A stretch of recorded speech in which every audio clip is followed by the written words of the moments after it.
Hello students, welcome to my channel Dr. Amis Anatomy की पाठशाला।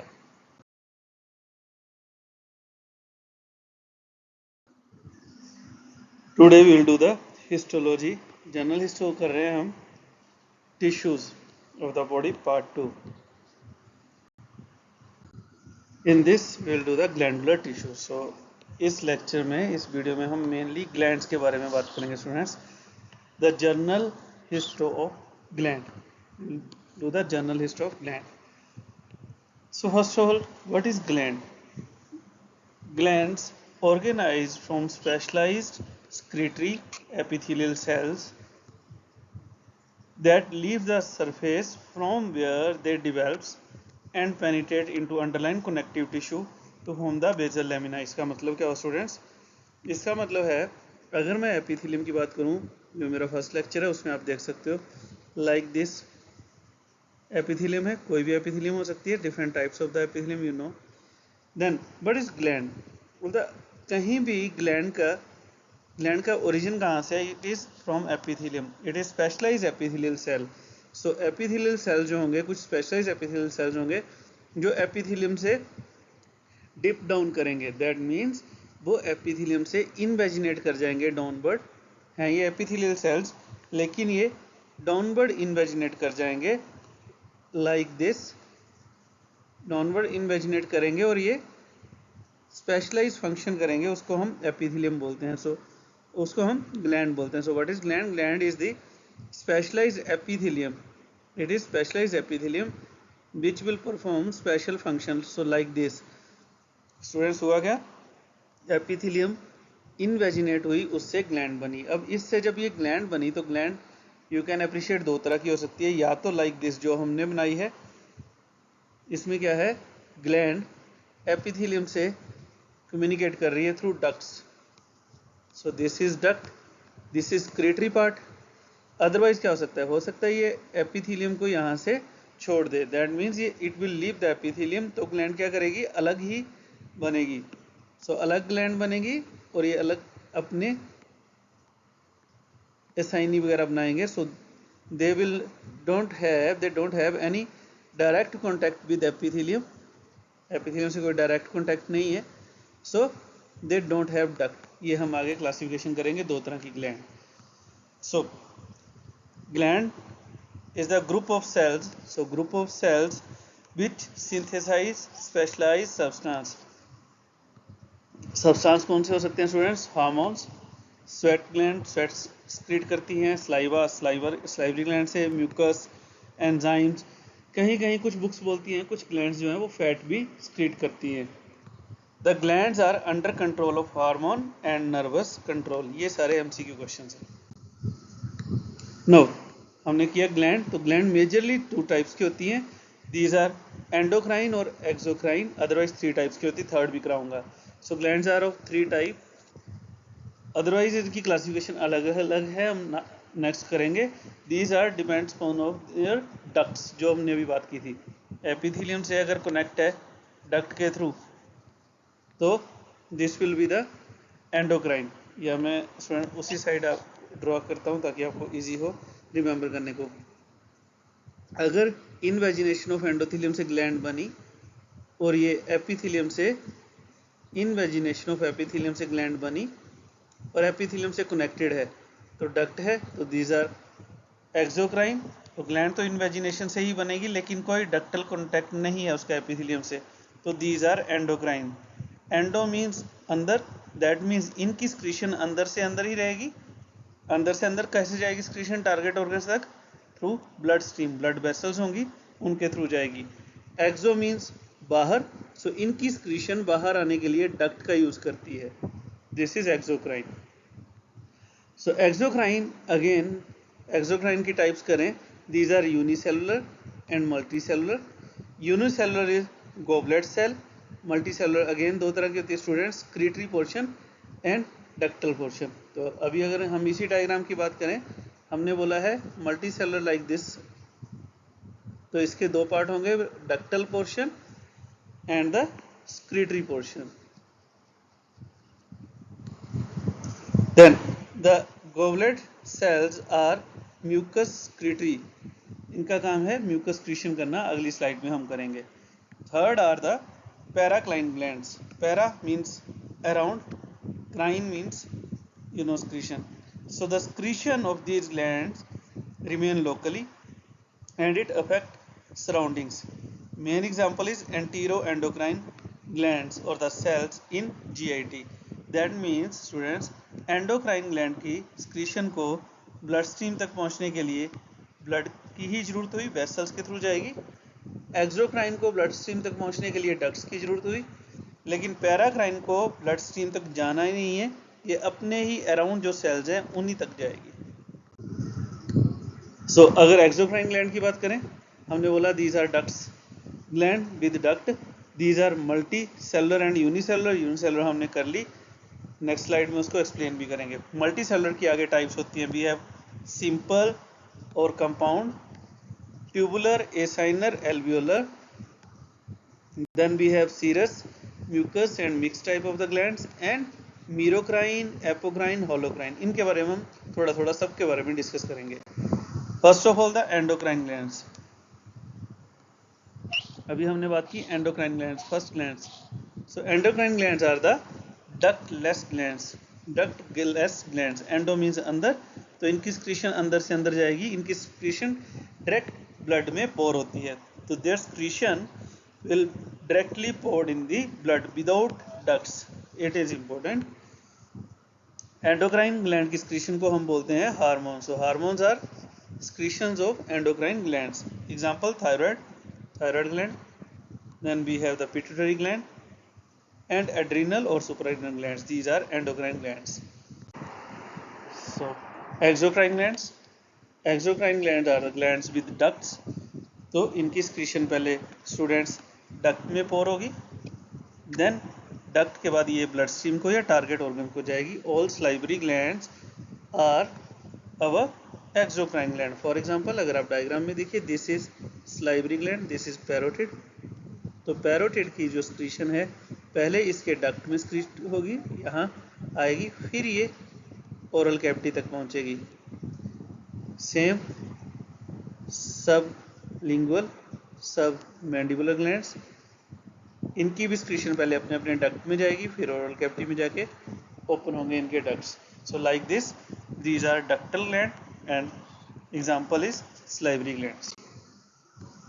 Now salivary glands किस चीज से बनी होती है, जर्नल कर रहे हैं हम नोट, तो अदरवाइज इंडिविजुअल ग्लैंड के लिए अलग अलग वीडियो है, वो आप देख सकते हो। जर्नल के लिए आप पहले ये देखिए, हर ग्लैंड कनेक्टिव टिश्यू से बनी होगी एंड पेरेन्काइमा से। अगर मैं सलाइवरी ग्लैंड की बात करूं तो दो पार्ट से बनी है, connective tissue and parenchyma. Connective tissue बनाता है स्ट्रोमा, और पेरेन्काइमा किससे बना है, एसाइनर और डक्टल सिस्टम से। तो अगर आपको हम पूछें स्ट्रोमा किससे बना है, तो स्ट्रोमा कनेक्टिव टिश्यू से बना होता है। स्ट्रोमा बनाता है capsule which surrounds the glandular tissue and septa which will invade the glandular tissue. So ये किससे बना, connective tissue. Acini, acini are of three types, secretory, mucus and mixed, depending upon the secretion. इनके according ही हमारी salivary glands को आगे classification किया गया है। Then we have the ducts. Ductal system are of two types, lobar and the interlobar. So first of all the ductal system. So अगर मैं ductal system की बात करूं स्टूडेंट्स, ये एक ग्लैंड का छोटा सा पार्ट लिया है, this is the main duct. Main duct will divide into the lobar duct, the lobar duct will divide into the interlobar duct. Interlobar duct की आगे टाइप्स होती हैं, अभी हम करेंगे।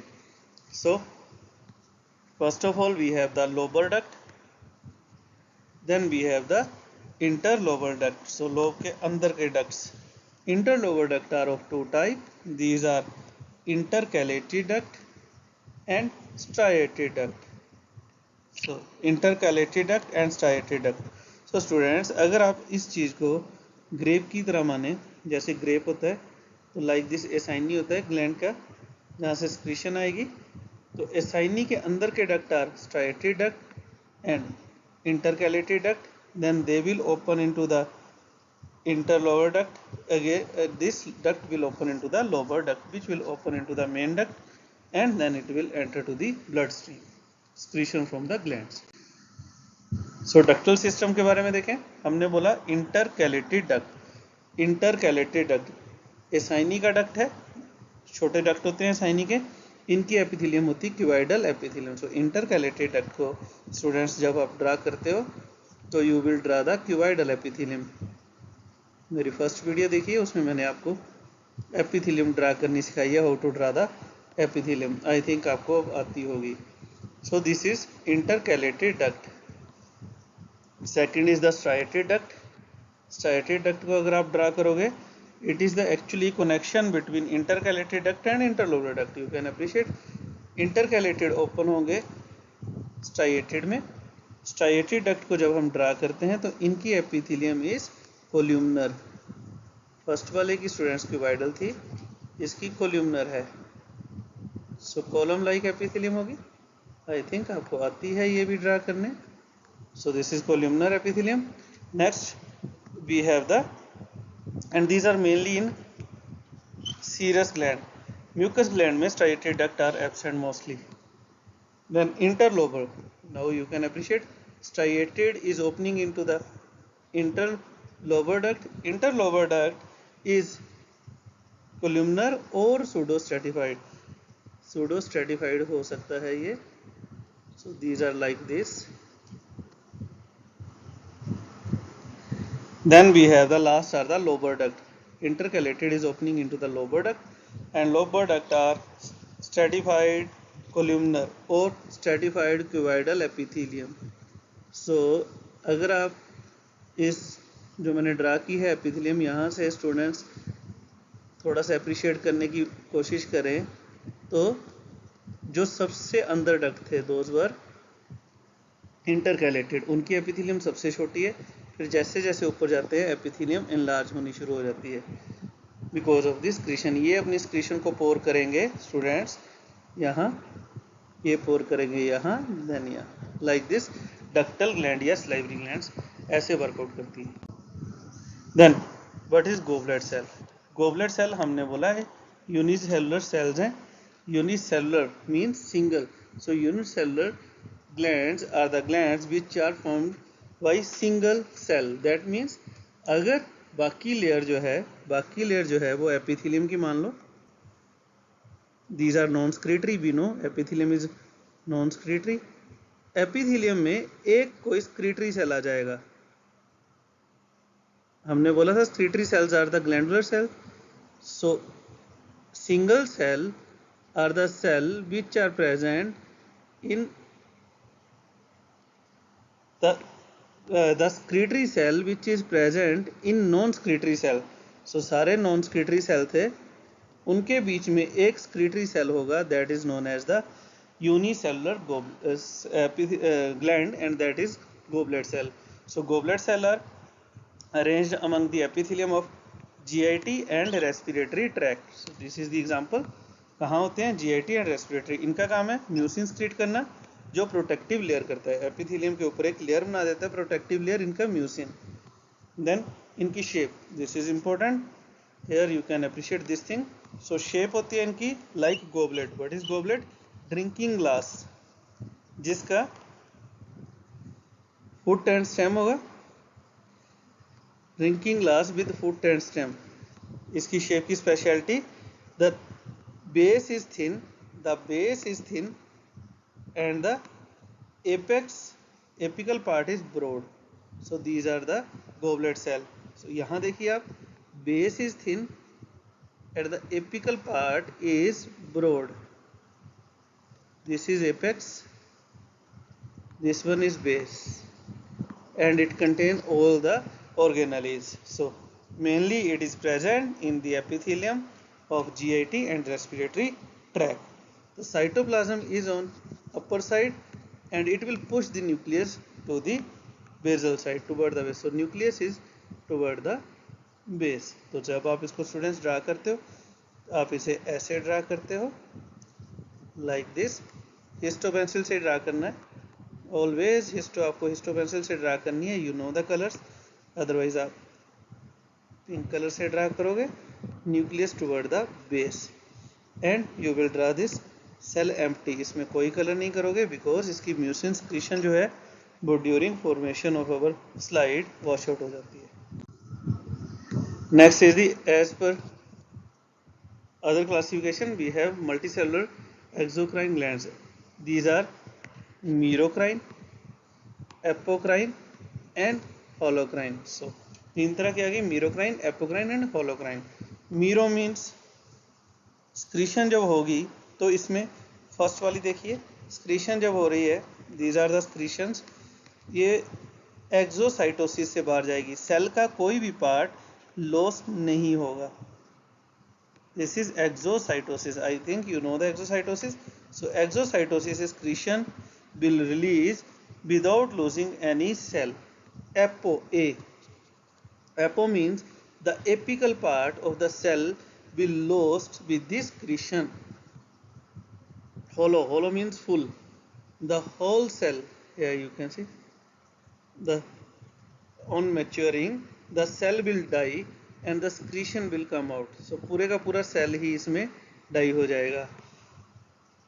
मीरोक्राइन की secretion एग्जांपल्स देखें, these are salivary gland and some sweat glands and the pancreas. Pancreas is मीरोक्राइन, that means pancreatic secretion जब होगी या sweat gland की जब secretion होती है तो उनका सेल डेड नहीं होता, वो एक्सोसाइटोसिस से अपनी secretion को बाहर भेजते हैं। But this is important, apocrine A, apical part A, and example axilla, perianal, areolar glands. Areolar gland को बोलते हैं Montgomery glands. These are the example of this. And we have serominous glands. These are present in ear, glands of mole present in eye, some part in the external genitalia. These are apocrine. और students this is important, ये आपको MCQ question आता है। Holocrine is sebaceous gland and tarsal gland.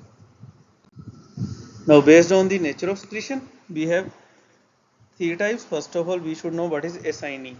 Acyni is group of secretory cells that are arranged around the narrow lumen, जो हमने पीछे बात की थी ग्रेप की एग्जांपल के साथ। सो acyni के according we have serous acyni, we have mucous acyni and we have mixed.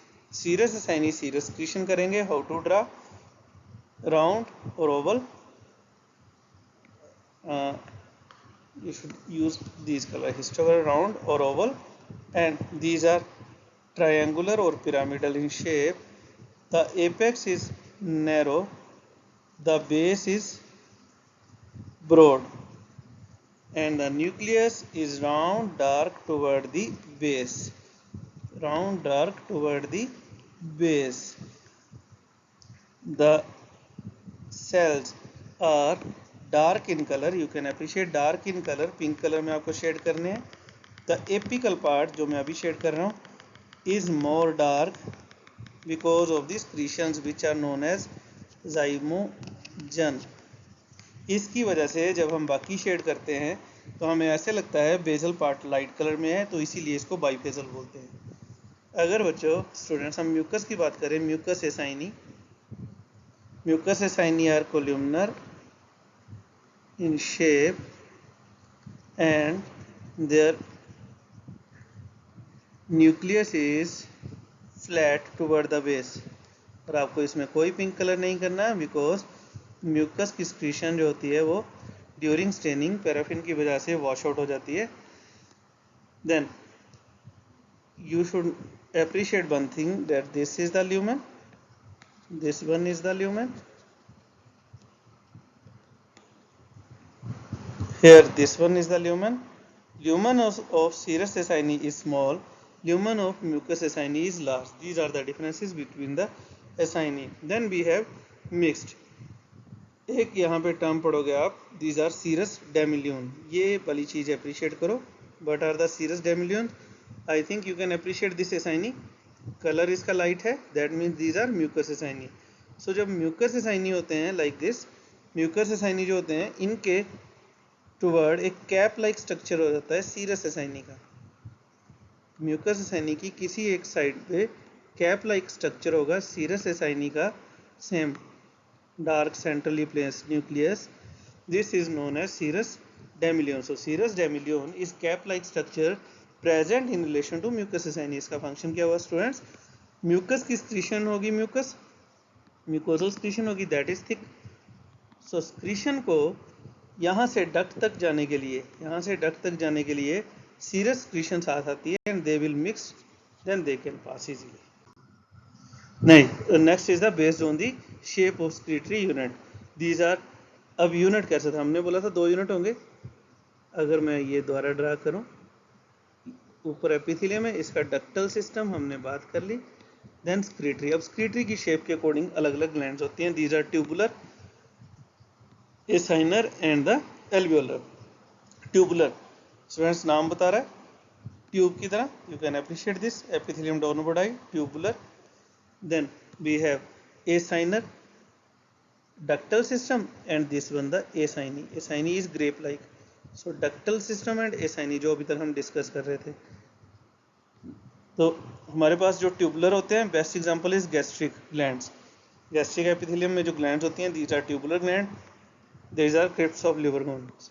Then acini is best example, tubulo acini best example is the salivary gland. So here you can appreciate tube and acini, these are tubulo acini. Alveolar sac की तरह होंगे, like alveolar sac, alveolar sac के इनको ही secular glands बोलते हैं, they have sac like shape. First of all tubular, tubular 2 तरह की होती है, ब्रांच्ड एंड अनब्रांच्ड। नाम से पता चल रहा है unbranched tube and branch tube. So 2 तरह की ट्यूब्स होती है। Then compound, compound exocrine glands वो होंगी जिसमें मिक्स होगा, like we have tubulo acinar glands, these are the salivary gland, you can appreciate the tube as well as the acini. So here you can appreciate the excretory phase and you can appreciate the ductal phase. So we have the ducts as well as the acini. So tubulo acini glands, these are salivary glands, parotid, submandibular and sublingual, these are tubulo acini glands. Then यहाँ term पढ़ोगे myo epithelial और basket cells. Myo mean students muscle, epithelium is epithelium, so muscle related to the epithelium. So these are star shaped cell which are present between the lamina, between the basal epithelium and the epithelium and the basal lamina of acini, and in some duct they contain actin filament and they have contractile nature. So मतलब क्या हुआ इसका students, अगर आप यहाँ appreciate करो, this is serous एसाइनी, इस serous एसाइनी के ऊपर एक स्टार लाइक स्ट्रक्चर होता है which is known as myo epithelial cell. तो जब आप सीरस एसाइनी ड्रा करोगे, उस सीरस एसाइनी के आप यू नो द सीरस एसाइनी, इसके ऊपर एक कैप लाइक स्ट्रक्चर ड्रा करोगे आप, जिसका थोड़ा सा फ्लैट सेंट्रली प्लेस न्यूक्लियस होगा, this is known as myo epithelial cell. इसका काम है सीरस एसाइनी की जो स्क्रीशन है, that is the serous secretion, उसको डक्ट में पोर करना, because it can contract, it will contract, ये कॉन्ट्रैक्ट करेगा, एसाइनी कॉन्ट्रैक्ट करेगा, इसकी वजह से एसाइनी की स्क्रीशन डक्ट से पोर हो जाएगी। So it is contractile in nature and it will help to expel the secretion from the gland. Lastly एक टाइप की ग्लैंड होती है cytocrine gland. Cyto mean cytoplasm, cytokine glands example is the testes, the cells are released as secretory, इनमें cell को ही ये release करता है, hormone को रिलीज करने की बजाय, स्क्रीशन को रिलीज करने की बजाय ये सेल ही स्क्रीट कर देते हैं। these are special type of the gland and these are testes. So thank you. If you have any question, any query, you can ask me, you can comment me, और अगर आपको अच्छा लगा you can subscribe my channel and like it.